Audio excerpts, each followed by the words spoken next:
I grew up in a small church. It was one of those places where you knew everyone's name, young or old, and all of their business. It was gossipy and messy, but there were also a lot of opportunities to work in soup kitchens or on mission trips, getting clothes and toys for families for Christmas, helping house the homeless and ferry them to job interviews and shifts, especially at first. I suppose in a way it was like anywhere, good and bad. But there was one thing that really stood out: the graduation ceremony. Every year, when all the high school students would leave high school, there would be a special graduation ceremony just for them. The pastor would give a hopeful sermon about moving forward and maybe a few cryptic warnings about not losing God in college.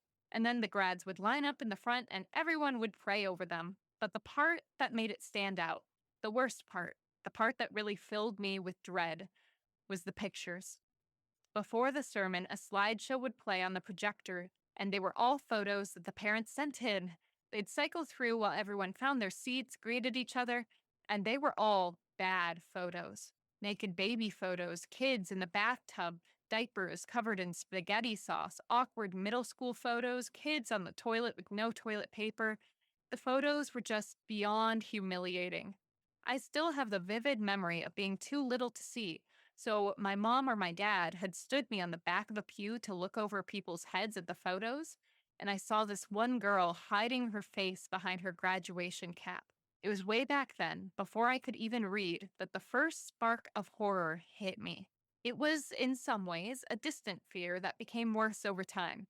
You see, it was the early 2000s when being thin enough to pass away was in, and I was bombarded with it. Photos of models in the hallways of the mall and the changing area of the Walmart, magazines of skeletal celebrities sharing their weight loss tips, episodes of Next Top Model and tiny waisted girls in cartoons. I practically grew up at Weight Watchers with my mother, and every time someone came in, they'd check in and get on the scale, and the lady behind the desk would encourage me and my sister to get on while we were playing around. Sometimes, to keep us quiet during the meetings, we would play with my mom's calorie counting calculator that she got with the membership. It was branded and everything. At the time, I'm sure everyone thought it was really cute, but I kind of got it in my head that something was wrong with me by the time I was 7. At that age, I had natural baby fat in my cheeks, and strangers would cross the street to pinch my cheeks, and I hated it. I started thinking more and more about my looks and how I had to be skinnier or prettier. And then I would go back and forth between that and looking unappealing enough to keep people away from me. And I started hearing more and more about the gross things that adult men who knew better would say about kids. I didn't like to look at myself in the mirror, and I hated photos and clothes and just existing, which was a problem as my mother took constant photos of every moment, big or small, important or mundane, happy, and certainly embarrassing. I hated how I looked in all of them. Now, that's not my mom's fault. The best photographer in the world couldn't have made me like myself back then. However, I realized that I had a problem when I was a sophomore in high school. I didn't suddenly look like a Disney princess like I had hoped, and so when my mother asked me to go on a diet with her, I did. And promptly, I got sick. I had an ovarian cyst that took me out of school and kept me from eating much of anything for a month. And when I was healthy enough to exist again, my first thought wasn't, wow, I'm so glad I'm not sick anymore. It was, that took off a lot of weight.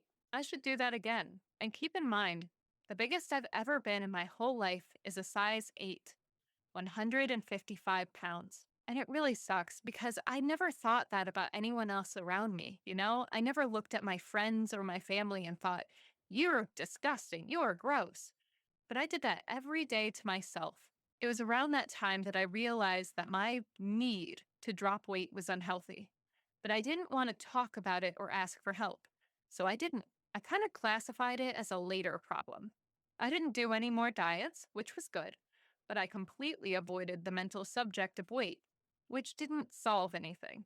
However, my graduation was ever so slowly approaching, and while I was excited to graduate, the thought of my worst photos being splashed across the projector at my church for everyone to see just haunted me.